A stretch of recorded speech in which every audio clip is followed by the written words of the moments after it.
Basic चीजें याद है ना, फोर्स वगैरह कुछ बेसिक चीजें। चलो ऐसा करता हूँ, सिंपल क्वेश्चन से स्टार्ट करता हूँ, फिर देखते हैं। चलो भाई आ जाओ, सबसे पहला क्वेश्चन।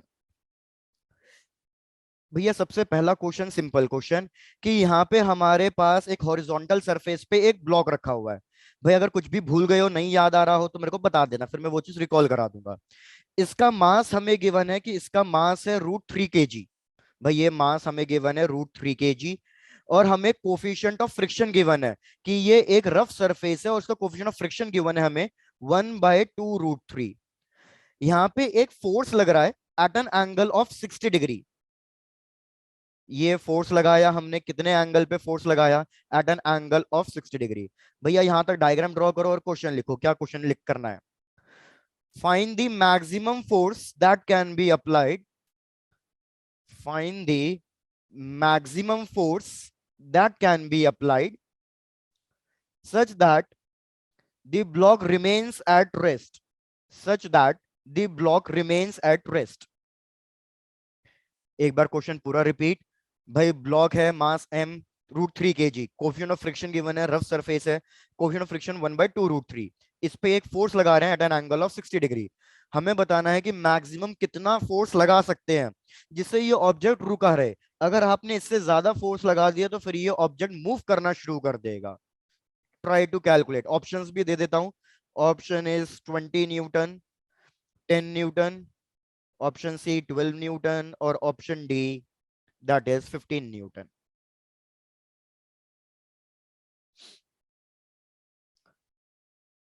कुछ याद है कैसे करोगे इस क्वेश्चन को? Yes sir. चलो ट्राई करो फिर। नहीं आएगा फिर तो हम समझाने के लिए हैं ही भैया।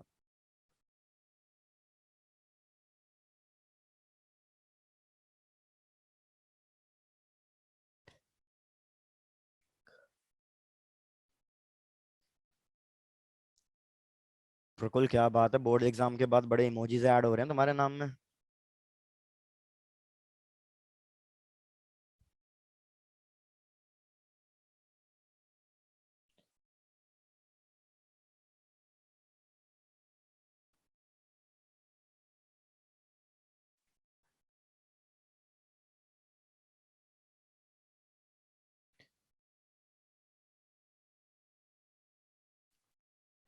अरे क्या बात है, बड़ी जल्दी आंसर्स कर दिया।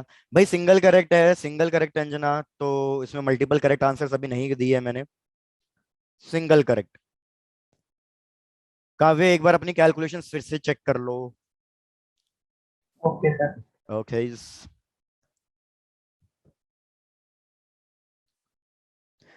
अगर ये ऑब्जेक्ट रेस्ट पे है तो इस पे नेट फोर्स कितना लग रहा होगा?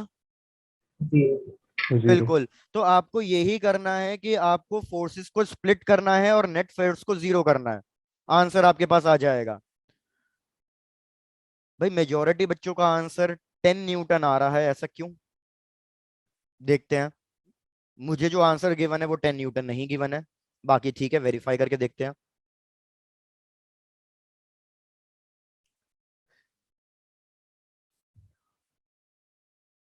अरे कौशिक, सॉल्व किया या तुक्का मारा?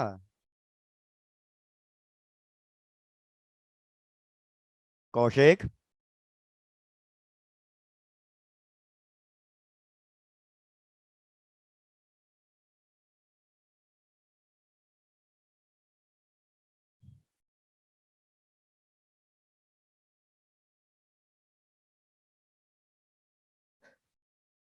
चलो भाई पहला क्वेश्चन मैं करा रहा हूँ, थोड़ा सा पेस बनाने के लिए चेक करते हैं।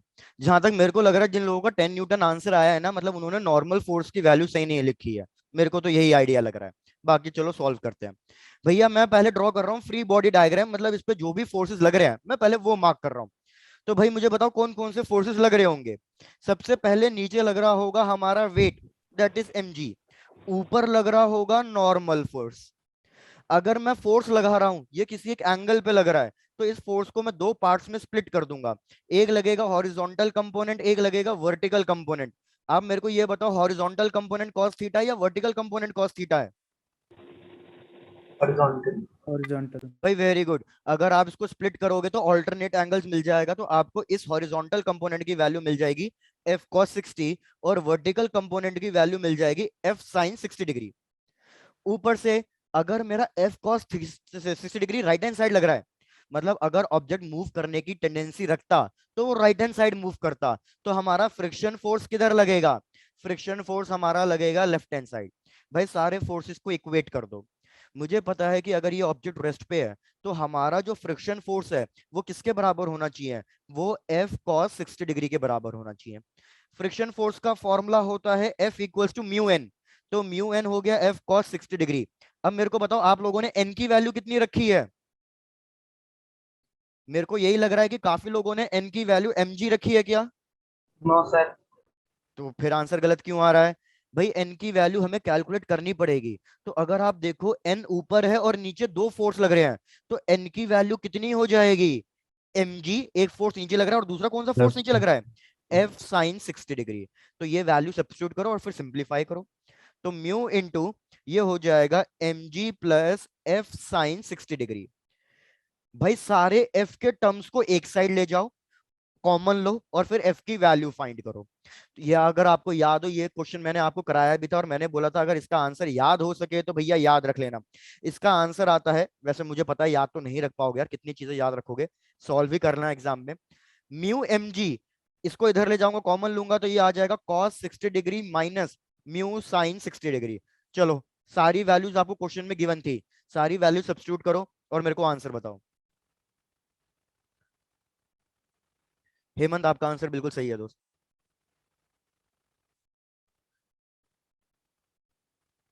आर्यन चेक करो समझ में आया या नहीं आया। हर्ष थोड़ा सा लेट ज्वाइन किया। सर एक काव्य कहाँ कैलकुलेशन मिस्टेक करी थी, कौन से स्टेप में गड़बड़ करी तुमने?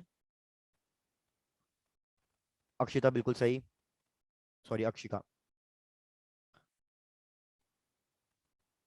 तो भैया वेरीफाई करना आप, जब इस सारी वैल्यूज को सब्स्टिट्यूट करके सिंपलीफाई करोगे तो आपके पास आंसर आना चाहिए 20 newton, that is option B. Option B है, ऑप्शन ए है, sorry option A, 20 Newton.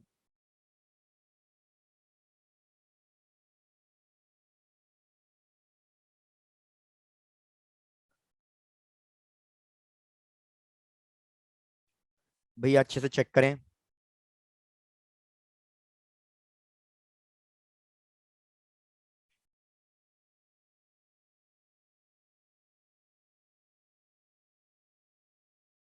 Yes sir. यार थोड़ा जोश दिखा दो, इतने दिनों बाद तो वैसी क्लास हो रही है हमारी। भैया यस सबका हो सर। गया? यस लवप्रीत हो सर। गया है?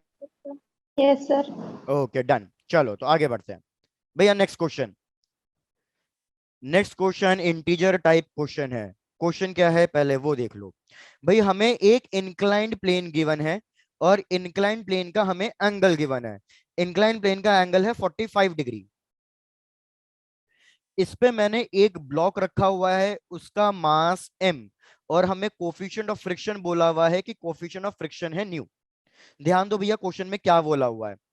द फोर्स रिक्वायर्ड, भैया ध्यान दे लेना क्वेश्चन में, force required to just push the block upwards, push the block, force required to just push the block upwards is three times the force required to prevent the object from sliding, to prevent the object from sliding। एक बार पूरा question repeat कर रहा हूं, check करो। मैंने कहा एक incline plane है जिसका एंगल ऑफ इंक्लिनेशन गिवन है 45 डिग्री। इस पे एक ब्लॉक रखा है मास m का, कोएफिशिएंट ऑफ फ्रिक्शन गिवन है न्यू। क्वेश्चन कह रहा है जितना फोर्स हमें चाहिए इस ऑब्जेक्ट को ऊपर पुश करने के लिए, push up the block upwards, तो भैया वो फोर्स की वैल्यू क्या है? 3 times the force required to hold the object. अगर मैं इस ऑब्जेक्ट को होल्ड करना चाहूं तो मुझे कुछ फोर्स लगाना पड़ेगा, उस फोर्स में 3 मल्टीप्लाई करूंगा तो मेरे को वो फोर्स की वैल्यू मिलेगी जो मेरे को लगाना पड़ेगा इस ऑब्जेक्ट को ऊपर स्लाइड करने के लिए। क्वेश्चन ने क्या कहा है? भैया क्वेश्चन ने कहा है, एक मिनट रुक जाओ, कि अगर मैं कह रहा हूं n इज इक्वल्स टू 10 न्यू, तो मेरे को बतानी है what is the value for n। चलो ये क्वेश्चन है, ट्राई टू सॉल्व इट। पहले सब लोग ये चेक करके बता दो किस किस को क्वेश्चन समझ में ही नहीं आया।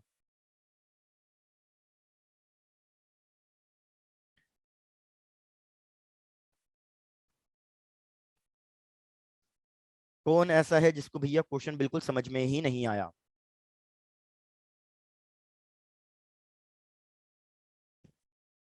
आ गया सबको तो फिर तो कर ही लो भैया, फिर क्या बोलना।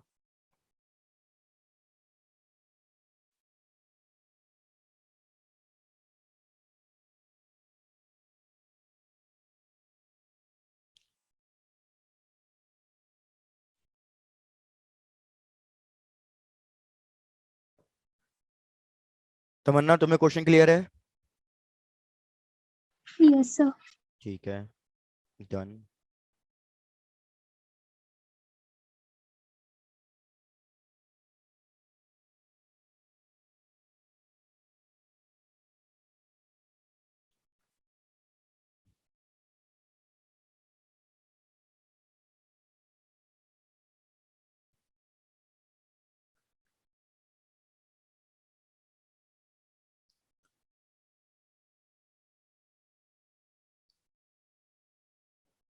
बस यार इसमें डायरेक्शन ऑफ फोर्स का खेल है।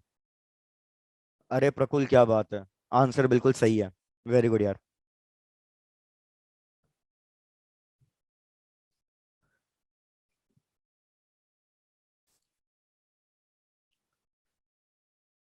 सिर्फ आपको फोर्स मार्क करने की डायरेक्शन समझ में आनी चाहिए, सारा काम हो जाएगा। तो आओ चलो चेक करते हैं कैसे करना है सॉल्व। आप लोगों ने वेरी गुड लवप्रीत, आपका आंसर भी सही है, स्टार्ट तो आप लोगों ने कर ही दिया होगा। मानसी बहुत बढ़िया, क्या बात है। यार सबसे पहले मेरे को ये कैलकुलेट करना पड़ेगा what is the amount of force required to push the block upwards, कि भैया अगर इस ब्लॉक को मैं ऊपर पुश करना चाहता हूं तो मुझे मिनिमम कितना फोर्स चाहिएगा। अब भैया काफी लोगों को इसका डायरेक्टली आंसर फॉर्मूला याद होगा, नहीं याद है कोई बात नहीं, फटाफट सॉल्व कर भी लेंगे। मैं फोर्स लगाऊंगा ऊपर की तरफ ताकि ये ब्लॉक ऊपर मूव करे। नीचे कौन कौन से फोर्स लगेंगे? नीचे लगेगा mg साइन थीटा, और अगर अब ब्लॉक ऊपर की तरफ मूव कर रहा है तो भैया हमारा फ्रिक्शन फोर्स लगेगा नीचे की तरफ। अक्षिका आपका आंसर भी सही है। तो हमारे पास आएगा F is equals to mg sine theta plus small f, और आप F की वैल्यू रख दोगे म्यू mg cos थीटा, क्योंकि ये नॉर्मल फोर्स और यहाँ पे लगेगा mg cos थीटा। तो मेरे पास जो फोर्स चाहिए अपवर्ड्स मूव कराने के लिए, that is mg sin theta plus mu mg cos theta. Equation 1, सब लोग चेक करके बताओ इक्वेशन 1 बिल्कुल क्लियर है या नहीं? भारतीय आपका आंसर भी सही है, बहुत बढ़िया। ये हो गई पहली सिचुएशन। अब दूसरी सिचुएशन क्या कह रहा है कि यार अगर मैं फोर्स नहीं लगाता हूं तो ये ब्लॉक नीचे करना शुरू कर देता है। अगर ये ब्लॉक नीचे स्लाइड करना शुरू कर देता है, मेरे को इस ब्लॉक को बस नीचे स्लाइड करने से प्रिवेंट करना है। अगर मैं नीचे स्लाइड करने से प्रिवेंट कर रहा हूं तो अब कौन कौन से फोर्स लगेंगे? भैया नीचे लगेगा mg साइन थीटा, ये नीचे स्लाइड कर रहा था इसलिए फ्रिक्शन फोर्स ऊपर लगेगा, और मेरे को इसको स्लाइड करने से रोकना है तो अब ये फोर्स ये लगेगा। तो इस फोर्स को ऐसे नाम लिख देता हूं एफ। आप इसकी वैल्यू कैलकुलेट करके चेक करोगे कि इसकी वैल्यू कितनी आ रही है। तो अगर आप इसकी वैल्यू चेक करोगे तो फ्रिक्शन फोर्स की डायरेक्शन बस अपोजिट हो रही है। तो ये हो जाएगा mg sine theta minus mu mg cos theta. Equation 2, इसको F1 नाम दे देता हूं, इसको F2 नाम दे देता हूं। भैया सब लोग चेक करके बताओ इक्वेशन 1 इक्वेशन 2 में कोई डाउट है? Palak, Kaushik, Harsh? No sir. Done. Question के अकॉर्डिंग जो हमारे F1 की वैल्यू है वो 3 ऑफ F2 है। तो यार बस कुछ नहीं करना है, F1 और F2 को इक्वेट करना है, 3 से मल्टीप्लाई करना है। एंगल 45 डिग्री गिवन है, तो साइन 45 और कॉस 45 सेम ही होता है। तो चाहे सबको कॉस में कन्वर्ट कर लो या सबको साइन में कन्वर्ट कर लो, क्योंकि दोनों की वैल्यू सेम होगी 45 डिग्री के एंगल पे। तो आपको क्वेश्चन बहुत जल्दी सिंप्लीफाई होकर आंसर आ जाएगा। भैया आप लोग कंप्लीट करो, मैं आपको 2 मिनट और देता हूं फटाफट। हमारे पास एन की वैल्यू आनी चाहिए 5। सर इस क्वेश्चन से पहले और कौन कौन से क्वेश्चन? क्या चीज रिपीट करो काव्य? इस क्वेश्चन से पहले और कौन कौन से क्वेश्चन करवा दिया आपने? बस यही तो कराया था, एक जो आपने सॉल्व किया, यहीं से स्टार्ट हुआ था यार, ये वाला, ये आपने किया ही सॉल्व, और एक ये वाला। Okay sir.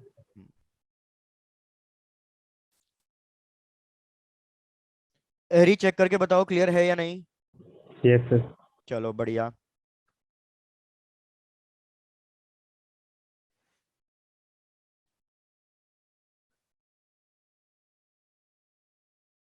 इसी बात पे नेक्स्ट क्वेश्चन हो जाए, वो बिल्कुल सिंपल क्वेश्चन है, वो तो सबका आंसर आ जाना चाहिए।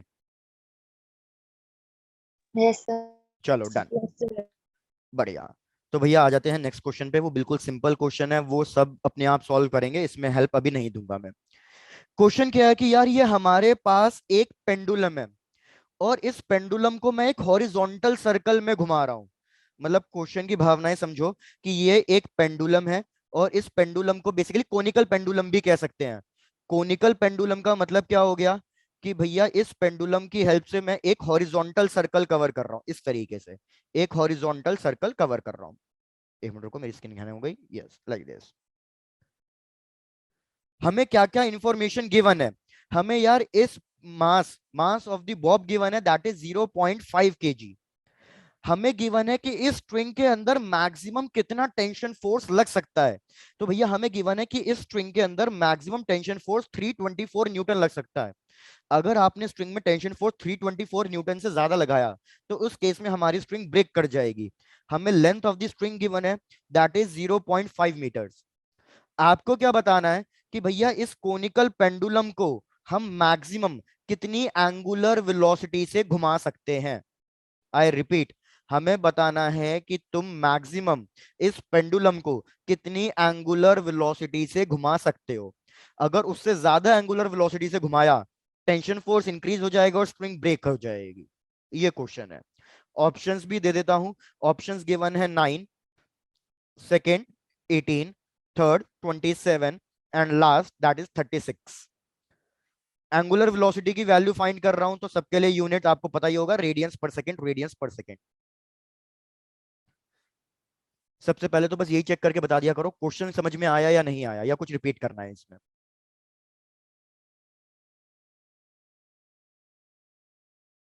ये एंगल थीटा, ये लेंथ ऑफ द स्ट्रिंग।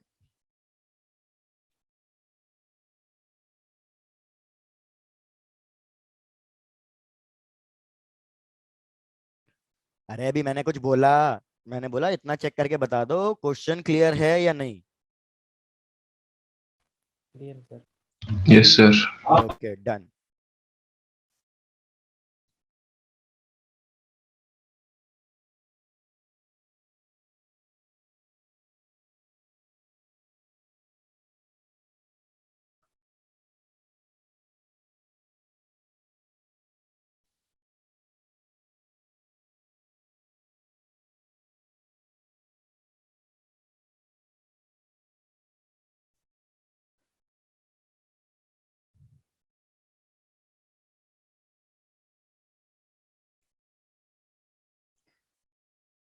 भैया ये भी जेई 2011 का ही है।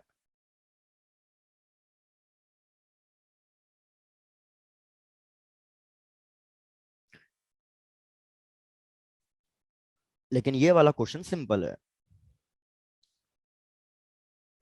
आर्यन यार बहुत बढ़िया, वेरी गुड। भारती नहीं, एक बार फिर से चेक कर लो आप।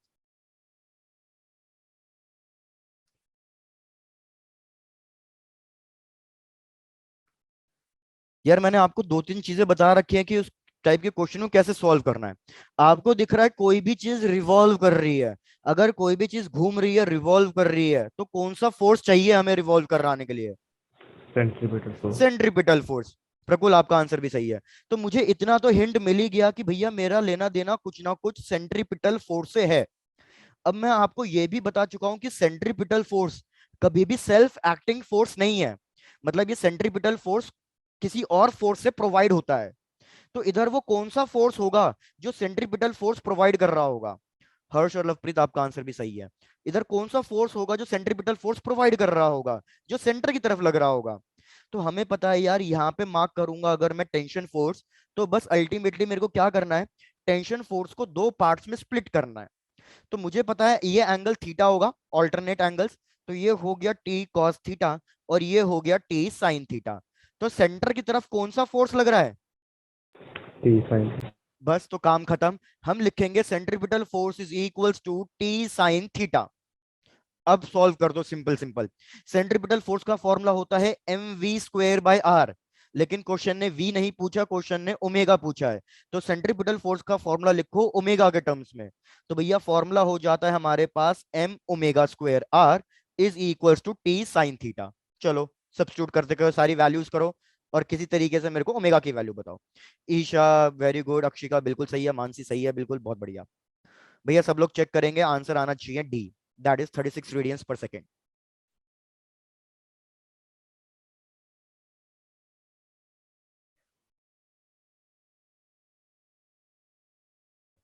पर सर हमें थीटा तो गिवन नहीं है। अब थीटा गिवन नहीं है तो आपको क्या क्वेश्चन में रेडियस गिवन है? बताओ। यस। नहीं, रेडियस भी कहाँ गिवन है, मेरे को नहीं लेंथ सर, गिवन है इधर स्ट्रिंग की, लेकिन ये तो कोनिकल पेंडुलम है। इस कोनिकल पेंडुलम में याद रखो लेंथ हमारा रेडियस ऑफ द सर्कल नहीं होती। तो इस केस में आपको क्या करना पड़ेगा, कहीं ना कहीं से आर भी एलिमिनेट करना पड़ेगा, क्योंकि ये तो मैं आपको बता ही चुका हूं, जो वेरिएबल क्वेश्चन में गिवन नहीं है वो आंसर में भी नहीं आ सकता। तो सोचो कैसे आर को और थीटा को रिप्लेस किया जाए, एलिमिनेट किया जाए, क्योंकि ये दोनों ही चीजें गिवन नहीं है। तो यार आपको ये राइट एंगल ट्राइंगल बनता हुआ दिख रहा है, इसमें साइन थीटा की वैल्यू रख दो रेशियो ऑफ साइड्स के फॉर्म में। तो हमारे पास आएगा m⍵²r is equal to T into sine theta होगा perpendicular that is r by hypotenuse l। तो देखो हमारा ऑटोमेटिकली आर आर एलिमिनेट हो गया है। ओमेगा की वैल्यू निकालनी है, तो भैया t बाय एम एल का स्क्वायर रूट। अब तो सारी वैल्यूज रख दो और आंसर निकाल लो। टी की वैल्यू 324, मास की वैल्यू कितनी गिवन थी क्वेश्चन में, मैं भूल गया हूँ, 0.5, और लेंथ की वैल्यू भी गिवन है 0.5। चलो सॉल्व कर लो, आंसर आ जाएगा 36 रेडियंस पर सेकेंड। इस क्वेश्चन में तो कोई डिफिकल्टी नहीं लगी ना? नो। चलो नो सर। बढ़िया, बढ़िया भैया। और एक और सिंपल क्वेश्चन दे रहा हूं, वो रिसेंटली आया हुआ है, उसको चेक करना सॉल्व करने की।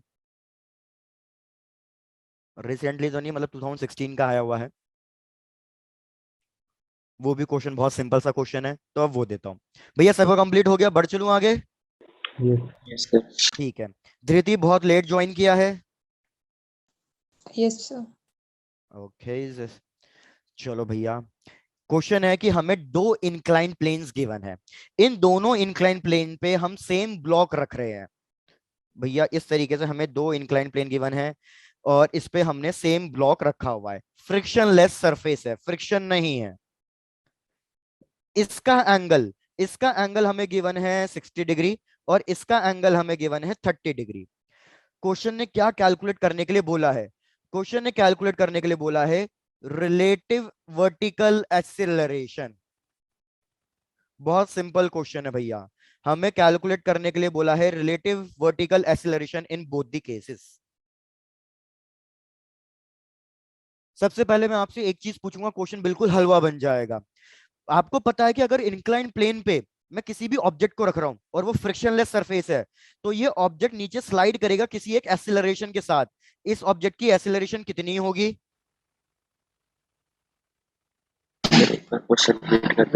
बिल्कुल प्रकुल, क्वेश्चन रिपीट करता हूं, चलो इसको छोड़ो, पहले क्वेश्चन रिपीट। प्रकुल हमने क्या किया, दो इंक्लाइन प्लेन लिए हैं, एंगल 60 डिग्री, एंगल 30 डिग्री। इन दोनों इंक्लाइन प्लेन पे हमने सेम ब्लॉक रखा है, मास एम मास एम, कहीं कोई फ्रिक्शन नहीं है। अब आपको पता है अगर कहीं कोई फ्रिक्शन नहीं है तो ये ब्लॉक नीचे स्लाइड करता हुआ आएगा किसी एक एक्सीलरेशन से। तो क्वेश्चन ने बोला है कि भैया सपोज ये केस 1 ले लो, ये केस 2 ले लो, तो इन दोनों केसेस में मेरे को क्या फाइंड करनी है, रिलेटिव वर्टिकल एक्सीलरेशन। मतलब पहले इसमें वर्टिकल एक्सीलरेशन निकालो, इसमें वर्टिकल एक्सीलरेशन निकालो और फिर उनका रिलेटिव निकालो। आपको रिलेटिव एक्सीलरेशन का फॉर्मूला तो याद होगा ना? सपोज मैं a12 पूछ रहा हूं तो a12 का फॉर्मूला क्या होगा भाई? रिलेटिव मोशन a12, इसका फॉर्मूला क्या होगा भैया? बहुत ही बढ़िया, भूल चुके हैं। a12 का मतलब होता है relative acceleration, relative acceleration of one with respect to two. तो relative acceleration of one with respect to two का मतलब क्या होगा, a1 माइनस a2। तो हमें a1 वर्टिकल a1 कैलकुलेट करना है, इधर वर्टिकल a2 कैलकुलेट करना है। दोनों को सब्ट्रैक्ट करना है, हमारे पास आंसर आ जाएगा। जैसे मैंने बोला, पहले मेरे को अब ये क्लियर करके बताओ, क्वेश्चन समझ में आया है या नहीं आया है? यस ठीक है, done.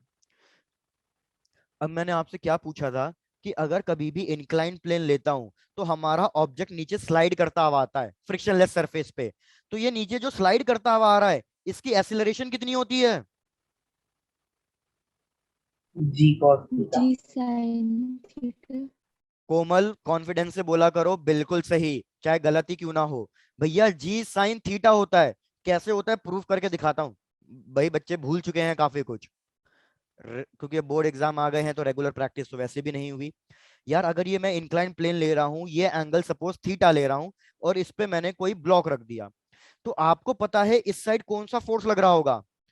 M G sine M G theta. Sine क्या थीटा। पीछे कोई फोर्स लग रहा है? नहीं, फ्रिक्शन है ही नहीं, तो पीछे कोई फोर्स नहीं लग रहा। बस एक इधर नॉर्मल फोर्स लग रहा होगा और इधर एम जी कॉस थीटा लग रहा होगा। भाई मेरा ब्लॉक इधर एसिलरेट कर रहा है, तो मैं सीधे सीधे क्या लिखूंगा कि M G sine theta is equals to net force, that is M A. M और एम कट गया, तो याद रखो कभी भी फ्रिक्शनलेस सरफेस पे इंक्लाइंड प्लेन पे ऑब्जेक्ट को रखोगे तो उसकी एक्सीलरेशन हमेशा कितनी आएगी? जी साइन थीटा आएगी। पहले कोमल आपका आंसर सही है, पहले यहां तक बता दो, ये चीज समझ में आ गई? Yes sir. बढ़िया। अब बस मैं क्वेश्चन को बहुत सिंपलीफाई कर रहा हूं, देख लो। यार ये g sine theta along the plane आ रही है, लेकिन क्वेश्चन ने आपसे कौन सी एक्सीलरेशन कैलकुलेट करने के लिए कहा है? वर्टिकल। वर्टिकल। तो आपको क्या करना पड़ेगा, इस एक्सीलरेशन को दो कंपोनेंट्स में तोड़ना पड़ेगा। एक मिलेगा वर्टिकल कंपोनेंट, एक मिलेगा हॉरिजॉन्टल कंपोनेंट। तो चेक करके बताओ, ये जो एंगल थीटा है ये किसके साथ बन रहा है एंगल थीटा, ताकि उसके हिसाब से मैं कॉस थीटा और साइन थीटा कंपोनेंट असाइन करूं। तो भैया ये एंगल और ये एंगल सेम एंगल्स होंगे। देखो स्ट्रेट हॉरिजॉन्टल लाइन से जो एंगल बन रहा है, तो ये हमारे पास क्या आएगा? जी साइन थीटा और इसका कॉस कंपोनेंट। और ये वाला क्या बन जाएगा? जी साइन थीटा और इसका साइन कंपोनेंट। तो बेसिकली ये बनेगा जी साइन स्क्वायर थीटा। सब लोग यार पहले सही से चेक करके बताओ, समझ में आ रहा है या नहीं आ रहा है, या सिर्फ मैं ऐसे ही बोलते जा रहा हूँ? Yes sir. Yes sir. आगे समझ में? चलो भाई बहुत बढ़िया। तो यार मेरे को वर्टिकल एक्सीलरेशन मिल गई जी साइन स्क्वायर थीटा, तो यहाँ पे भी कितनी आएगी? जी साइन स्क्वायर 60 डिग्री। यहाँ पे कितनी आएगी वर्टिकल एक्सीलरेशन? यहाँ पे आएगी जी साइन स्क्वायर 30 डिग्री।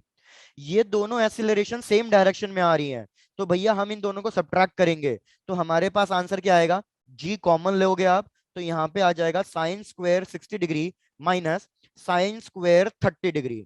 बस वैल्यू सब्स्टिट्यूट करके सॉल्व करो, आपको दिखेगा आंसर आएगा जी/2। जी/2। सब लोग चेक करो। मेरे को तो लगा था ये आप फटाफट सॉल्व कर दोगे, सिंपल क्वेश्चन था। जी की वैल्यू कितनी रखूं? 9.8। भाई 9.8 ही लेनी पड़ेगी, याद रखना, क्योंकि क्वेश्चन में कहीं मेंशन नहीं है कि जी की वैल्यू 10 लेनी है, तो आपको 9.8 ही लेनी पड़ेगी। तो 9.8 का half, final answer is 4.9 metre पर सेकंड स्क्वायर। ठीक है प्रकुल।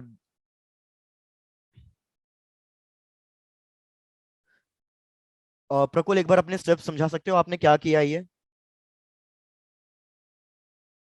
सर इसमें लिखा अगर हम जी की वैल्यू 10 लेंगे तो 5 आएगा और अगर 9.8 ली तो अच्छा तुम वो कर रहे 4.9 हो, ठीक है, हाँ आएगा। ठीक है ठीक है ठीक है, हाँ सही है।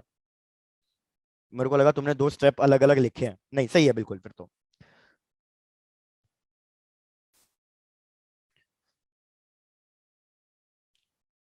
आ जाओ नेक्स्ट क्वेश्चन पे। चलो डन, आ जाते हैं नेक्स्ट क्वेश्चन पे। भाई आप खुद देखो, कुछ कुछ क्वेश्चन तो ऐसे सिंपल क्वेश्चन है जो आप फटाफट सॉल्व कर सकते हो। अब जैसे ये वाला क्वेश्चन देखो, अगर आपको ये क्वेश्चन का फाइनल फॉर्मूला याद है, एक फाइनल ट्रिक बताई थी मैंने, अगर आपको वो याद है तो ये क्वेश्चन बिल्कुल हलवा है। भैया क्वेश्चन है कि ये हमारे पास एक पुली है और यहाँ पे दो स्ट्रिंग से, मतलब एक स्ट्रिंग से दो मास कनेक्टेड है।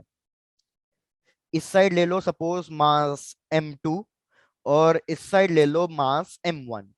हमें इन दोनों की वैल्यूज गिवन है। m1 की वैल्यू है 5 kg और M2 की वैल्यू हमें गिवन है 4.8 kg।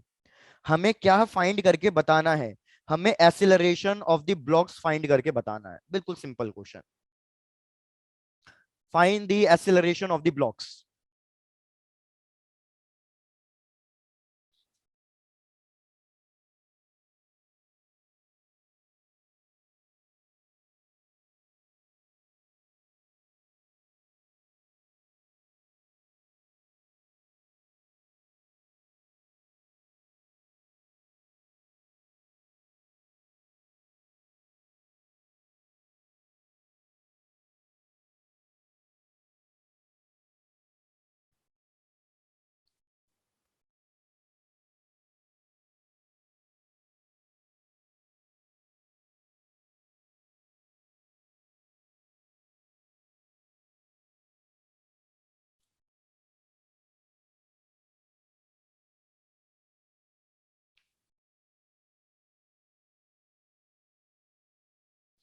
देखते हैं भैया किस किस को याद है, किस किस को याद नहीं है।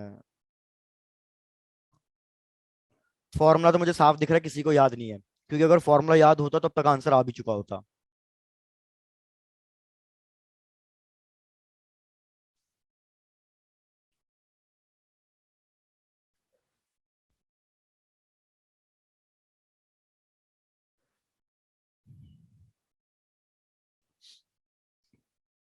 काव्य सर बिल्कुल जी की सही है। वैल्यू कितनी रहेगी? यार जब तक क्वेश्चन में मेंशन ना हो, आपको पता ही है क्या लेना है। 9.8। जब तक क्वेश्चन में मेंशन नहीं है 9.8 ही लेनी है।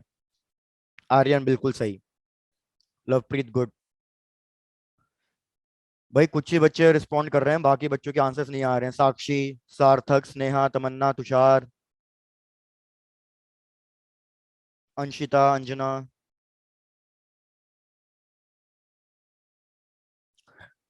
भाई मानसी, प्रकुल, क्या बात है। हेमंत बढ़िया। कोमल, डान, अक्षिका बिल्कुल सही। चलो, तो भैया काफी लोगों ने क्वेश्चन फटाफट सॉल्व कर लिया है, मतलब उन्हें पता है क्या करना है इस क्वेश्चन में। यार सीधी सीधी बात है, अगर मैं नीचे देखूं इस पे फोर्स कितना लग रहा है, M1G। इस पे फोर्स कितना लग रहा है, M2G। ऊपर लग रहा है टेंशन फोर्स, इस पे भी ऊपर लग रहा है टेंशन फोर्स। मैंने आपको इस टाइप के क्वेश्चन सॉल्व कराने की ट्रिक बताई थी कि यार A is equals to F net, लेकिन वो जो एफ नेट होना चाहिए वो एक्सटर्नल होना चाहिए, डिवाइडेड बाय टोटल मास।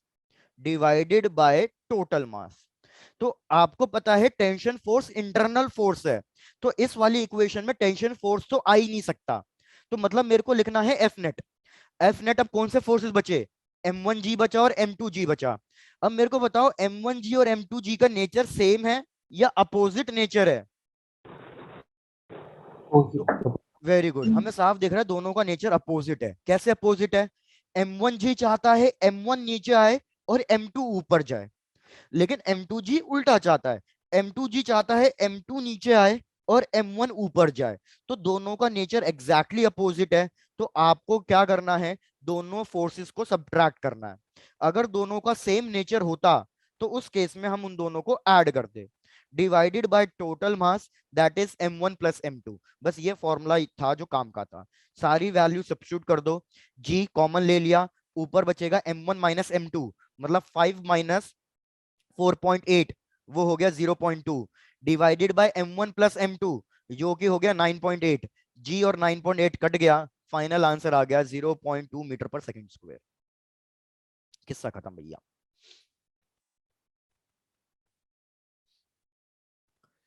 अब चेक करो इसमें यहां तक कोई दिक्कत है या नहीं। No sir. कोई दिक्कत नहीं है। चलो डन। तो आ जाते हैं नेक्स्ट क्वेश्चन पे। नेक्स्ट क्वेश्चन थोड़ा सा लेंथी क्वेश्चन है, मतलब सिर्फ क्वेश्चन लेंथी है, आंसर तो छोटा ही है। आओ चेक करते हैं। भैया क्वेश्चन ध्यान से समझने की कोशिश करें।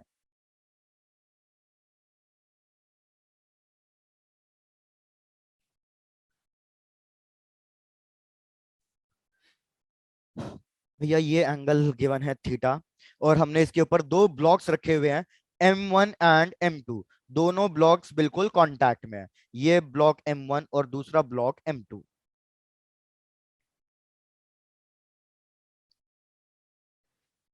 क्वेश्चन कह रहा है कि M1 और प्लेन के बीच में कोई फ्रिक्शन नहीं है, तो इसको मैं नाम दे देता हूं सपोज μ1। तो भैया क्वेश्चन कह रहा है ब्लॉक M1 और प्लेन के बीच में कोई फ्रिक्शन नहीं है, μ1 की वैल्यू 0। वेयरएस हमारे M2 और प्लेन के बीच में फ्रिक्शन है, तो ν2 की वैल्यू हमें गिवन है, दैट इज 0.3। ये हमें ν2 की वैल्यू गिवन है। अब देखो भैया क्वेश्चन क्या है, ध्यान देना। इधर मैं लिख रहा हूं, पहले पूरा क्वेश्चन लिख रहा हूं, फिर आपको समझा दूंगा। List 1, list 2।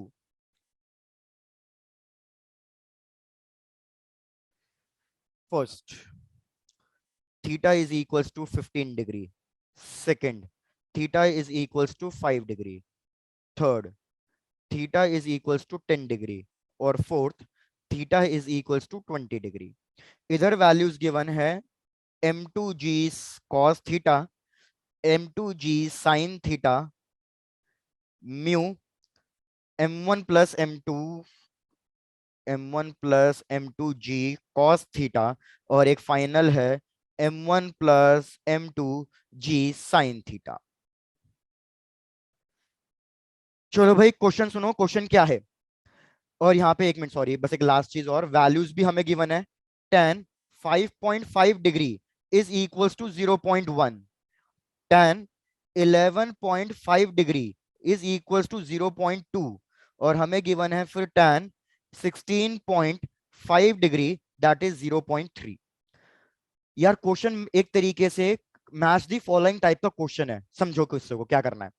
क्वेश्चन को रिपीट कर रहा हूं, इंक्लाइन प्लेन है, एंगल थीटा, एक ब्लॉक रखा, मास m1, फ्रिक्शनलेस। ब्लॉक m2 रखा, फ्रिक्शन है, कोफिशिएंट ऑफ फ्रिक्शन μ2, उसकी वैल्यू 0.3। अब हमें क्या बताना है कि जब ये अलग अलग एंगल्स होंगे, सपोज पहले केस में मैं एंगल 15 डिग्री ले रहा हूं, तो जब मैं एंगल 15 डिग्री ले रहा हूं, so what will be the, एक मिनट चेक करने देना क्या इसमें मार्क करना है हमें। एक मिनट दो यार प्लीज, लेट मी चेक इसमें क्वेश्चन में क्या क्या हमें मैच करना है। फ्रिक्शन फोर्स है इधर, coefficient of friction between the, yes, friction force, ये हमें गिवन है फ्रिक्शन फोर्स। तो हमें बताना है जब एंगल 15 डिग्री होगा तो कितना फ्रिक्शन फोर्स लग रहा होगा ब्लॉक M2 के ऊपर, इन चारों में से बताना है। फिर जब एंगल 5 डिग्री होगा तो कितना फ्रिक्शन फोर्स लग रहा होगा ब्लॉक M2 पे, जब एंगल 10 डिग्री होगा तो कितना फ्रिक्शन फोर्स, जब 20 डिग्री होगा तो कितना फ्रिक्शन फोर्स। भैया चेक करके बताओ, पहले क्वेश्चन समझ में आया या रिपीट करूं। Yes sir. ठीक है, ये यस सर किस लिए बोला काव्य, रिपीट करने के लिए या समझने के लिए। सर क्या क्या समझ। ठीक है, डन। कि भैया बस हमें अलग अलग एंगल्स के लिए बताना है फ्रिक्शन फोर्स कितना लग रहा होगा इस ब्लॉक M2 के ऊपर, जब angle 10 degree, 15 degree, 5 degree, 20 degree, तो फ्रिक्शन फोर्स क्या लग रहा होगा ब्लॉक M2 के ऊपर। भैया ये भी JEE 2014 का क्वेश्चन है, चेक करें, ट्राई करें।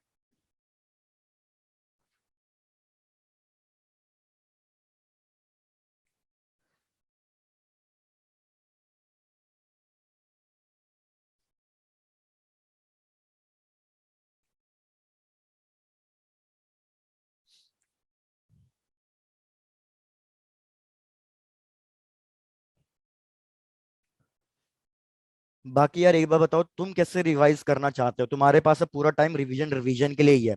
अच्छा मैं एक चीज पूछना भूल गया यार, पहले मेरे को ये बता दो, तुम्हारे 12th का तो सारे सिलेब चैप्टर कंप्लीट हो गए थे ना।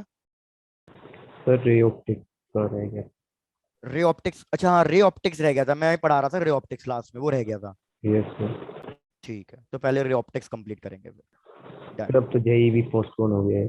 हाँ तो इसलिए वही कह रहा हूँ, पहले फिर अब रे ऑप्टिक्स कंप्लीट कर लेंगे, क्योंकि रे ऑप्टिक्स थोड़ा वेटेज भी अच्छा खासा है। रे ऑप्टिक्स कंप्लीट करेंगे पहले।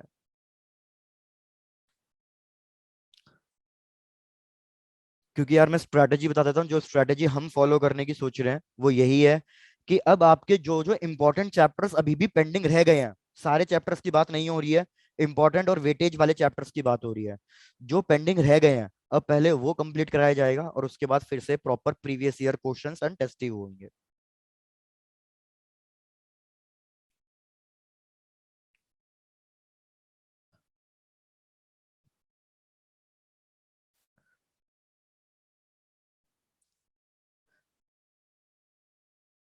भैया मैं क्वेश्चन सॉल्व कराना स्टार्ट करूं।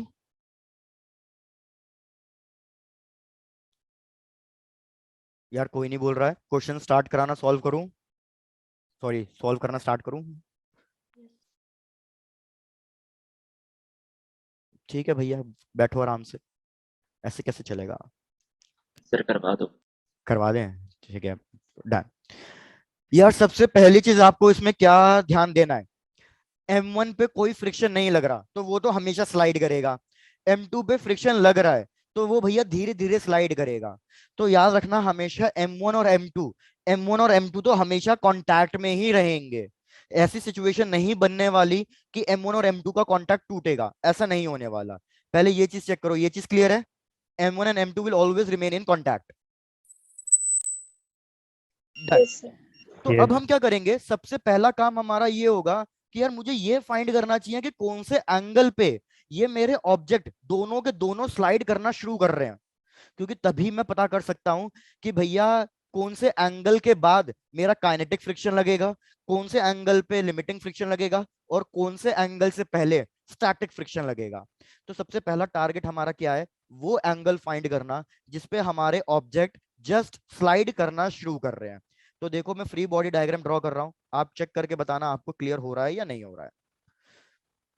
भाई हमने ये ब्लॉक लिया मास M1, एक ब्लॉक लिया यहाँ पे मास M2, इन दोनों पे नीचे फोर्स लग रहा होगा, कितना लग रहा होगा, M1 प्लस M2, क्योंकि दोनों कांटेक्ट में ही है, M1 plus M2 G sign theta.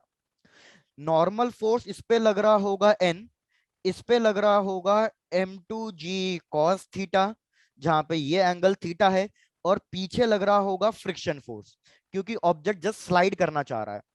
तो आप मेरे को ये सोच के बताओ, at which the object just starts sliding, object just starts sliding. तो इस केस में मुझे पता है जब ऑब्जेक्ट जस्ट स्टार्ट करता है स्लाइड करना तो उस टाइम पे भी नेट फोर्स 0 होता है। तो हमारा नीचे कौन सा फोर्स लग रहा है, M1 plus M2 G sine theta. ऊपर कौन सा फोर्स लग रहा है, फ्रिक्शन फोर्स। मेरे को बस आप फ्रिक्शन फोर्स की वैल्यू बताओ, फ्रिक्शन फोर्स की वैल्यू कितनी लिखूं मैं भैया? फ्रिक्शन N फोर्स की वैल्यू होगी म्यू एन के बराबर, और इधर एन किसके बराबर होगा, इधर एन सिर्फ M2G cos थीटा के बराबर होगा। इधर M1 प्लस M2 नहीं करोगे, क्यों? क्योंकि फ्रिक्शन फोर्स सिर्फ M2 पे लग रहा है, M1 पे नहीं लग रहा। पहले चेक करके बताओ इक्वेशन 1 क्लियर है या नहीं? yes sir. चलो डन। अगर आप कह रहे हो इक्वेशन 1 क्लियर है, इस पूरी इक्वेशन को सॉल्व करो और मेरे को थीटा की वैल्यू कैलकुलेट करके बता दो कि थीटा की वैल्यू कितनी आ रही है जिसपे मेरा ऑब्जेक्ट जस्ट स्टार्ट कर रहा है स्लाइड करना। Try to calculate the value of theta. तो देखो हम क्या करेंगे, डिवाइड कर देंगे दो इक्वेशंस को, जी और जी कैंसिल हो जाएगा, तो हमारे पास क्या बचेगा, हमारे पास बचेगा tan theta is equals to mu into M2 divided by M1 plus M2। मैं एक चीज तो देना भूल ही गया और आप किसी ने पूछा भी नहीं कि भैया क्या क्या वैल्यूज है। तो यार M1 की वैल्यू हमें गिवन है 1 kg और M2 की वैल्यू हमें गिवन है 2 kg। चलो सारी वैल्यू सब्स्टिट्यूट करो और थीटा की वैल्यू बताओ कितनी आ रही है। कोफिशिएंट ऑफ फ्रिक्शन तो मैंने दे दिया था ना, यस कोफिशिएंट ऑफ फ्रिक्शन मैंने दे दिया था। तो coefficient of friction 0.3 into M2 की वैल्यू है 2 divided by M1 plus M2, तो ये बन जाएगा 3। तो अगर आप सॉल्व करोगे तो tan थीटा की वैल्यू आएगी 0.2। अब देखो क्वेश्चन में ऑलरेडी आपको ये दे रखी है, 0.2 कौन से एंगल पे है tan की वैल्यू, 11.5. 11.5। तो यार आपको एक चीज क्लियर मिल गई कि 11.5 डिग्री पे ही मेरा ऑब्जेक्ट स्लाइड करना स्टार्ट करेगा। पहले यहां तक कंप्लीट कर लो और कुछ डाउट है तो पूछ लो, बस अब एक स्टेप रह गया और आपका आंसर खत्म है।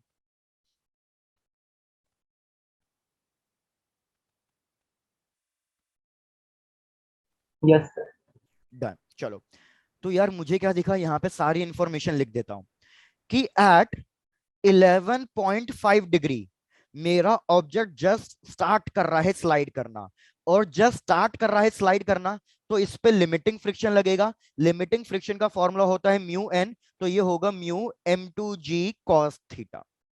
लेकिन अब दूसरी चीज आप खुद सोच के बताना, एंगल अगर 11.5 डिग्री से कम है तो क्या मेरा ऑब्जेक्ट स्लाइड करेगा या रेस्ट पे रहेगा? अगर 11.5 डिग्री से कम रेस्ट। है तो मेरा ऑब्जेक्ट रेस्ट पे रहेगा। अगर ऑब्जेक्ट रेस्ट पे रहता है तो कौन सा फ्रिक्शन लगता है?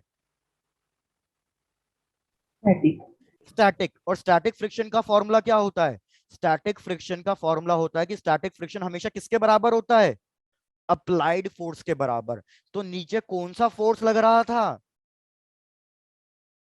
भाई नीचे फोर्स लग रहा था m1 + m2g sign sine theta. Theta. बिल्कुल। आ जाओ थर्ड वाले पे कि भैया अगर एंगल 11.5 डिग्री से बड़ा हुआ तो यार इस केस में क्या लगेगा? तो इस केस में हमारा लगेगा कि हमारा ऑब्जेक्ट मूव कर रहा होगा, मोशन में होगा, तो इसके ऊपर लगेगा काइनेटिक फ्रिक्शन। काइनेटिक फ्रिक्शन का फॉर्मूला क्या होता है? उसका फॉर्मूला भी भैया न्यू एन होता है। न्यू एन का मतलब न्यू m2g cos थीटा। तो अब भैया आप चेक करो मेरे को क्या क्या ऑप्शंस गिवन थे। भैया इधर देख लेते हैं, वापस ऑप्शंस पे आ जाते हैं। ये 1 2 3 4 मार्क कर दिया है, इसको आप ऐसा मार्क कर लो P Q R और S। तो अब मेरे को कोडिंग बताओ किस किस का क्या लिखूं। वन वन है 15 डिग्री, 15 डिग्री पे क्या आंसर होना चाहिए? क्यू। तो भैया 15 डिग्री मतलब हमारा ये थर्ड वाला केस हो गया, उसके लिए आंसर होना चाहिए μm2g cos थीटा। तो μm2g cos थीटा किस में है? पी में है। पी तो पी। हमारा फर्स्ट वाले के लिए क्या कोडिंग रहेगी कि भैया फर्स्ट वाले के लिए है पी। सिमिलरली मेरे को सेकंड वाला चेक करके बताओ। सेकंड वाला कितना एंगल है? सेकंड वाला एंगल है 5 डिग्री। 5 डिग्री पे ऑब्जेक्ट रेस्ट पे रहेगा। रेस्ट पे रहेगा तो स्टैटिक फ्रिक्शन, और स्टैटिक फ्रिक्शन है तो अप्लाइड फोर्स के बराबर। और नीचे कितना फोर्स लग रहा था? S. Very good, m1 + m2g sin theta. तो इसमें कौन सा रहेगा? एस रहेगा, बिल्कुल सही। तो ये मैं लिख देता हूं यहाँ पे एस। आ जाओ थर्ड वाले पे। थर्ड वाला कितना एंगल दिया है मैंने? 10 डिग्री दिया था शायद से, यस। 10 डिग्री। 10 डिग्री पे भी स्टैटिक फ्रिक्शन। स्टैटिक फ्रिक्शन तो इस पे भी क्या रहेगा? एस ही रहेगा। उसके बाद फोर्थ वाला है 20 डिग्री। 20 डिग्री बन गया थर्ड वाली कैटेगरी। तो थर्ड वाली कैटेगरी के लिए आंसर क्या था? μm2g cos theta, that is P. Check कर लो ये क्वेश्चन सबको समझ में आया या नहीं आया। बड़ा इंटरेस्टिंग सा यस सर। क्वेश्चन था भैया ये। सर पी में म्यू नहीं था। पी में न्यू नहीं था? एक मिनट चेक करने दो। अच्छा फिर यार मेरी गलती है, मैं लिखना भूल गया हूँ। न्यू था। अब ठीक है, मेरी गलती है। मैं ऑप्शन फिर से वेरीफाई भी कर लेता हूँ। हाँ मैंने गलत लिखा था।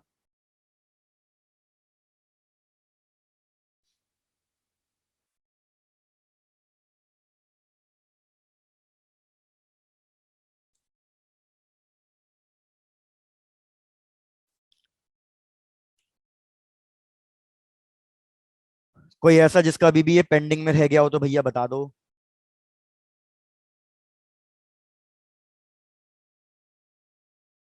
ओके। ओके रिपोर्ट जी, अच्छा ठीक है प्रकोल, क्या बात है प्रकोल। अब भैया ये निहायत ही सिंपल क्वेश्चन, अगर ये किसी ने सॉल्व नहीं किया तो भैया मार खाने लायक हालात है तुम्हारे। 9th क्लास का क्वेश्चन मानता हूं मैं इसको। भैया क्वेश्चन क्या है? एक शिप है और इसका मास हमें गिवन है। इस शिप का मास गिवन है 3 × 10⁻⁷ किलोग्राम्स। इतना मास हमें गिवन है। ये स्टार्ट कर रही है रेस्ट से, तो इनिशियल वेलोसिटी गिवन है 0। इसके ऊपर हमने पुल करने के लिए एक फोर्स लगाया। कितना फोर्स लगाया? 5 × 10⁻⁴ और इसको हमने मूव कराया through a distance of 3 metres. तो आपको बताना है कि भैया इस बोट ने, इस शिप ने कितनी स्पीड एक्वायर कर ली होगी। इतना सिंपल क्वेश्चन है। ऑप्शन देता हूं, 1.5 मीटर पर सेकेंड, ऑप्शन बी 60 मीटर पर सेकेंड, और ये सोचो ये एडवांस में आया हुआ है 0.1 मीटर पर सेकेंड, और ऑप्शन डी 5 मीटर पर second. Question repeat. Mass of the ship given है जो रेस्ट पे है, उसको हमने फोर्स लगाया उस शिप को मूव कराने के लिए। फोर्स लगा के हमने कितना मूव कराया? 3 मीटर्स। तो आपको बताना है कि शिप की फाइनल वेलोसिटी कितनी हो गई होगी। What is the velocity acquired by the ship?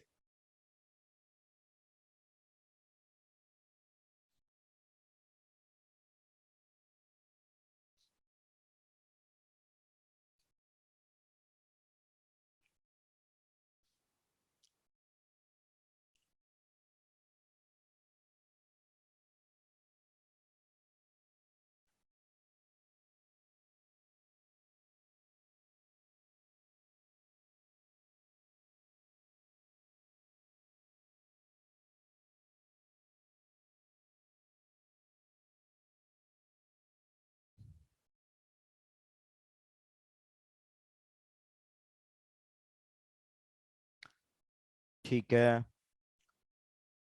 बिल्कुल धृति आपका आंसर सही, प्रकुल आंसर सही, बढ़िया, मानसी सही। इसमें तो मैं एक्सपेक्ट करता हूँ सबका आंसर आना चाहिए।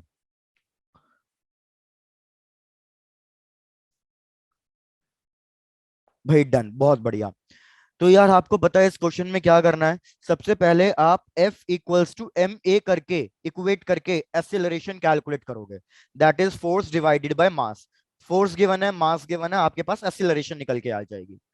ये हो गया पहला स्टेप। उसके बाद क्या करना होगा हमें, भाई इक्वेशन ऑफ मोशन यूज करेंगे, तो V v square square minus minus u U square square equal to equals to 2a। 2as। हमें डिस्टेंस गिवन है, एक्सेलरेशन आपने कैलकुलेट कर ली, इनिशियल वेलोसिटी जीरो गिवन है, सब कुछ तो गिवन है, तो इससे हमारे पास आंसर आ जाएगा फाइनल वेलोसिटी का।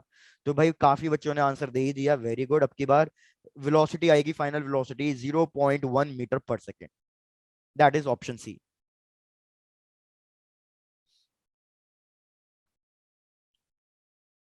बढ़ रहा हूं नेक्स्ट क्वेश्चन पे, क्योंकि ये तो सबने कंप्लीट कर ही लिया होगा, सीधा साधा क्वेश्चन था बिल्कुल।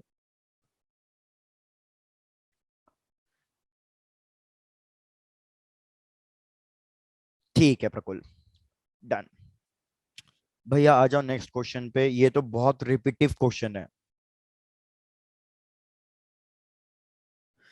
कि यार हमारे पास एक हेमिस्फेरिकल बाउल गिवन है। हमारे पास एक हेमिस्फेरिकल बाउल गिवन है, और इसमें क्या हो रहा है कि यार एक इंसेक्ट है जो बॉटम पॉइंट से, पॉइंट ओ से क्रॉल करता करता ऊपर जा रहा है। तो यहाँ पे मैं ऐसे ही एक इंसेक्ट बना देता हूँ, भावनाओं को समझ जाना कि ये इंसेक्ट है, और ये क्रॉल करता करता करता बाउंड्री से ऊपर जा रहा है। ये वर्टिकल से, ये वर्टिकल से कुछ ना कुछ एंगल बना रहा है। और कितना एंगल बना रहा है ये वर्टिकल से, ये वर्टिकल से एंगल बना रहा है अल्फा। क्वेश्चन रिपीट, मैं कह रहा हूं कि हमारे पास एक हेमिस्फेरिकल बाउल है, इंसेक्ट बॉटम पॉइंट से ऊपर की तरफ जा रहा है क्रॉल करता करता, और ये वर्टिकल से एंगल बना रहा है अल्फा। रफ सरफेस है, कोफिशिएंट ऑफ फ्रिक्शन हमें गिवन है कि कोफिशिएंट ऑफ फ्रिक्शन है न्यू। इस इंफॉर्मेशन के बेसिस पे बस हमें क्या कैलकुलेट करना है, maximum possible value of alpha, maximum possible value of alpha, हमें ये कैलकुलेट करके देना है। इस केस में ऑप्शन देना जरूरी है प्रकोल। ऑप्शंस देखो क्या ऑप्शन है। सबसे पहला ऑप्शन है tan alpha is equals to 3। Second option secant alpha is equals to 3। Third option cosecant alpha is equals to 3। और लास्ट ऑप्शन है option D, that is cot alpha is equals to 3। चलो try to solve it. Insect का mass m।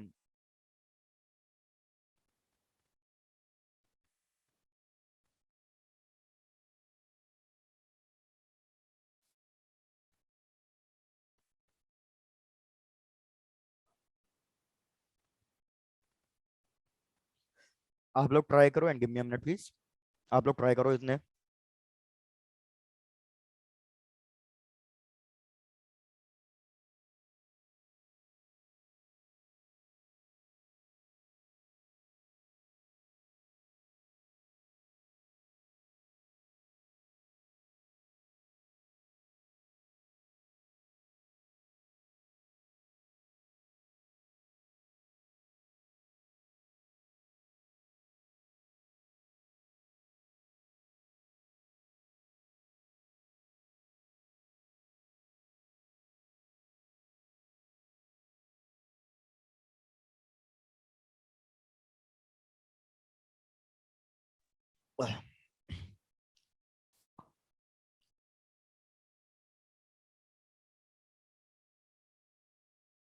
Amit बड़ी जल्दी आए यार।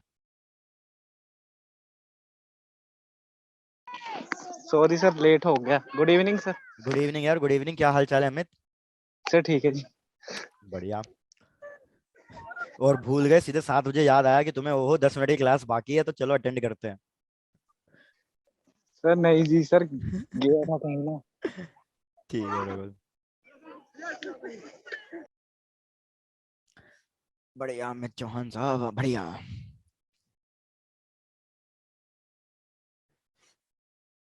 अंजलि तुम्हें भी अभी याद आया? Yes sir. अच्छा चलो बढ़िया। प्रकुल तुम्हारा आंसर सही है। भाई बाकी बच्चे सोने नहीं है, सॉल्व करना है, ट्राई करना है।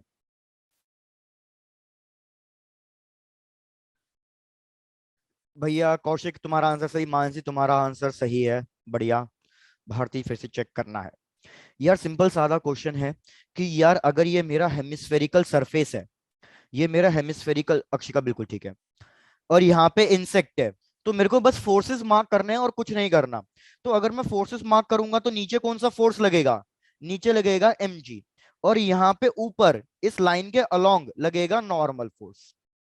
अब क्या करना है भैया, फोर्सेस को स्प्लिट करना है ताकि हम उसको इक्वेट कर सके और मैक्सिमम वैल्यू निकाल सके। तो मेरे को पता है कि अगर ये वाला एंगल अल्फा है तो इधर भी एंगल अल्फा बनेगा, तो ये हो जाएगा हमारे पास mg cos अल्फा, और ये हो जाएगा हमारे पास mg sin अल्फा। बस इक्वेट करना शुरू कर दो। फ्रिक्शन फोर्स लगेगा पीछे की तरफ। फ्रिक्शन फोर्स पीछे क्यों लगेगा? क्योंकि भैया अगर मैं इस इंसेक्ट को रिलीज कर दूं तो ये वापस नीचे गिरने की टेंडेंसी रखेगा। अगर ये वापस नीचे गिरने की टेंडेंसी रखेगा तो फ्रिक्शन फोर्स ऊपर लगेगा। इक्वेट करना है और कुछ नहीं करना।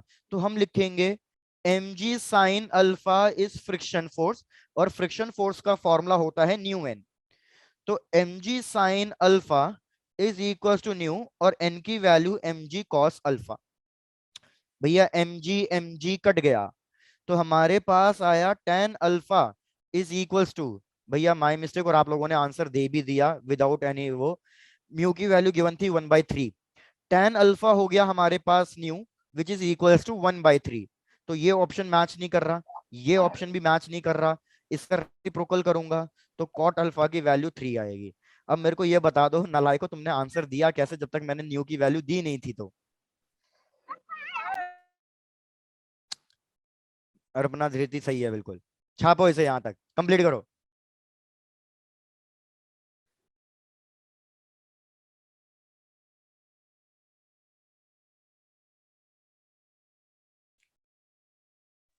सर ये आप एक बार ये बता दो कि जैसे अल्फा एंगल आया यहाँ पे तो वो कैसे है? अल्फा एंगल कैसे आया? ठीक है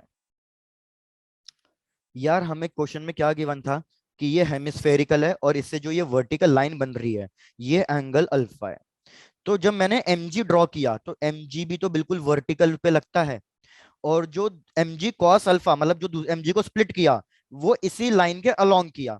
तो देखो ना, ये वाला ट्रायंगल और ये वाला ट्रायंगल सेम ही तो हो रहा है, वर्टिकल लाइन वर्टिकल लाइन, उसके साथ एक वाली लाइन, उसके साथ एक वाली लाइन, तो ये वाला एंगल और ये वाला एंगल सेम होगा। आया समझ में? यस। ठीक है अरे, अरे मेरे को डाउट तो नहीं है ना पक्का? मतलब तुम्हें डाउट तो नहीं है ना? मेरे को ऐसा लग रहा है। No sir. डन। नहीं सर, हमें कभी कभार ऐसे हाँ बोलो। कंपोनेंट करने में कंफ्यूजन है कि ऐसे साइन थीटा कौन सा आएगा, कोस थीटा कौन सा है। तो अमित पहले माइक म्यूट करो, मेरे को ही करना पड़ेगा।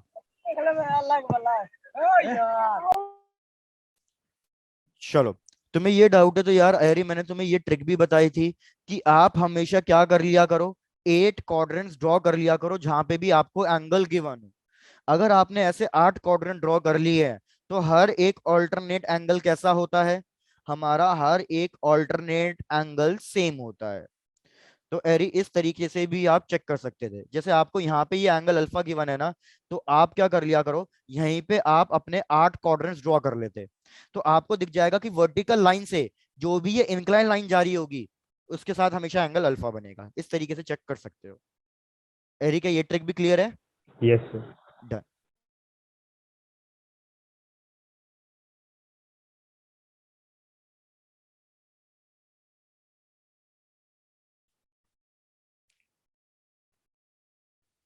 बढ़ू आगे नेक्स्ट क्वेश्चन पे।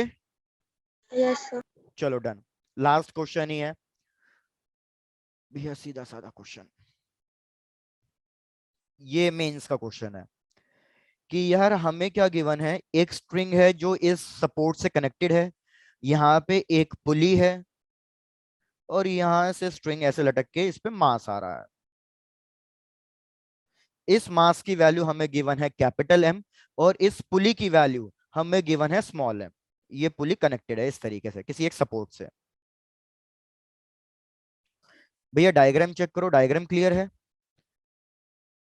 कि एक पुली है, एक स्ट्रिंग है, कनेक्टेड है, पुली से पास हो रही है और ब्लॉक सस्पेंड हो रहा है हमारा कैपिटल एम। पुली का मास गिवन है, पुली मासलेस नहीं है आपकी बार, पुली का मास गिवन है स्मॉल एम। हमें क्या फाइंड करना है? Force acting on the pulley due to the clamp, कि ये क्लैंप कितना फोर्स दे रहा है पुली पे। Force acting on pulley by the clamp. चलो लास्ट क्वेश्चन ट्राई करो, सिंपल है ये भी, कोई ऐसा डिफिकल्ट नहीं है। सर क्लैंप क्या चीज होती है? क्या चीज, दोबारा बोलो। क्लैंप क्या चीज होती है? क्लैंप मतलब एक तरीके का यार जिसपे तुमने आयरन टाइप होता है जिसपे तुमने चीजों को होल्ड करके रखा हुआ है।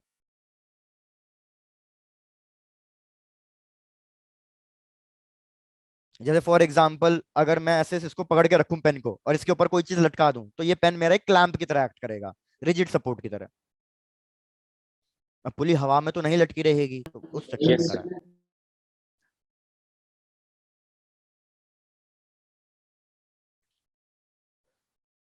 ओके काव्य, देखते हैं।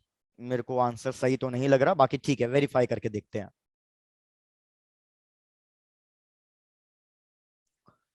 और मैं देख रहा हूँ काफी बच्चे अब जाके धीरे धीरे जाग के आ रहे हैं।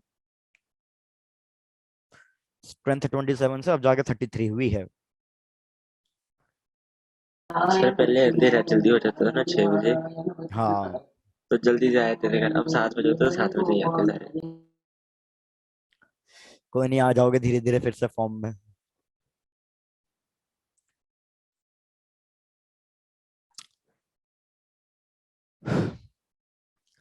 तो यार आप क्या करो, फ्री बॉडी डायग्राम ड्रॉ करो और चेक करो कौन कौन से फोर्सेस लग रहे हैं। तो यार अगर मैं नीचे देखूं तो इधर कौन सा फोर्स लग रहा होगा? mg। ऊपर कौन सा फोर्स लग रहा होगा? Tension force. यहाँ पे कौन सा टेंशन फोर्स, यहाँ पे कौन सा फोर्स लग रहा होगा? Tension force. अगर मैं पुली के रिस्पेक्ट में मार्क करूं तो इधर भी एक टेंशन फोर्स लग रहा होगा टी। पहले यहां तक चेक करके बताओ जितने भी फोर्सेस मैंने मार्क किए हैं क्या वो क्लियर हैं या नहीं। Yes sir. तो अगर मैं पुली के लिए देखूं, पुली पे अभी मैंने कितने फोर्स मार्क करे? भाई पुली के लिए एक टेंशन फोर्स इधर लग रहा है on the left hand side, pulley के लिए एक टेंशन फोर्स लग रहा है नीचे। बस ये दो फोर्सेस लग रहे हैं अभी पुली के रिस्पेक्ट में। लेकिन पुली का खुद का एक मास भी है, तो अब की बार एक फोर्स और लगेगा नीचे mg। किस्सा खत्म। तो आप देखोगे कि भैया इधर फोर्स लग रहा है टी और नीचे की तरफ दो फोर्सेस लग रहे हैं, तो इन दोनों को ऐड कर दूंगा, that is mg plus T. अब टी की वैल्यू किसके बराबर होगी? मुझे पता है ये ब्लॉक मूव तो कर नहीं सकता क्योंकि यहाँ पे रिजिड सपोर्ट से कनेक्टेड है। तो टी की वैल्यू किसके बराबर होगी? कैपिटल mg के एम जी। बराबर होगी। तो हमने क्या कर दिया, भाई बिल्कुल सही आंसर है दीक्षा, दीक्षिका सॉरी, बिल्कुल सही है, वेरी गुड। प्रकुल तुमने भी कर ही दिया। तो बस यहाँ पे इसकी वैल्यू और रिप्लेस कर देता हूं तो ये हो जाएगा small mg plus capital mg, और यहाँ पे हो जाएगा बस कैपिटल mg। तुम्हें दिख रहा है यार मेरे पास दो फोर्सेस आ रहे हैं लेकिन ये दोनों एक एंगल पे हैं और वो एंगल है 90 डिग्री। तो आपको पता है कैसे सॉल्व करना होता है फिर जब दो फोर्सेस किसी एंगल पे लग रहे होते हैं? तो जब दो फोर्सेस किसी एंगल पे लग रहे हैं तो आपको कैलकुलेट करना होता है रिजल्टेंट।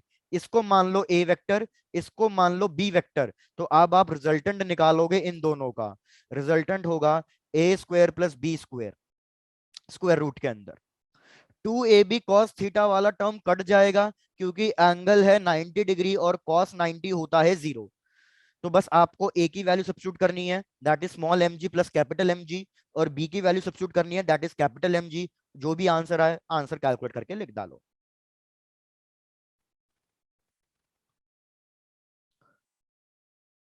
और मुझे ये चेक करके भी बता दो इस क्वेश्चन में आपको डाउट तो नहीं है, हो जाएगा सॉल्व, अब कैलकुलेट हो जाएगा।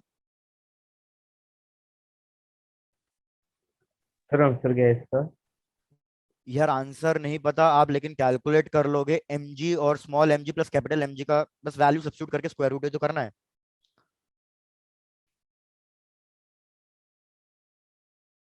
भाई भाई तुम्हारे लिए इतना और लिख के छोड़ देता हूँ। ए स्क्वायर की वैल्यू मैंने कितनी बोली? Small mg plus capital mg। इसका a plus B whole square expand कर दो, और ये क्या था, ये था कैपिटल mg का whole square B square.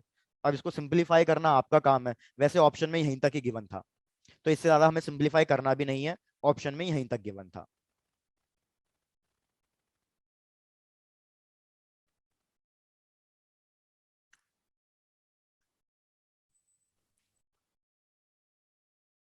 Sir clamp से फोर्स एंगल पर लगेगी। बिल्कुल, क्लैंप से फोर्स एंगल पे लगेगी। क्यों लगेगी, एक चीज समझो कि यार क्लैंप जो फोर्स लगाएगा ना, वो नॉर्मल फोर्स कुछ इस तरीके से लगेगा, तो ये नॉर्मल फोर्स किसके बराबर होगा, इन सब फोर्सेस के रिजल्टेंट के बराबर होगा, इक्वल एंड अपोजिट, इसलिए। Okay sir. डन। तो भैया डन डनाडन, आज के लिए इतना ही। मिलते हैं वैसे कल की क्लास में, कल है क्लास, मिलते हैं कल की क्लास में। भैया ta-ta bye bye, take thank you care और sir. Enjoy. Thank you sir. Okay thank यार, यू बाय सर। बाय। और भैया थोड़ा रिवाइज करना चालू करें अब।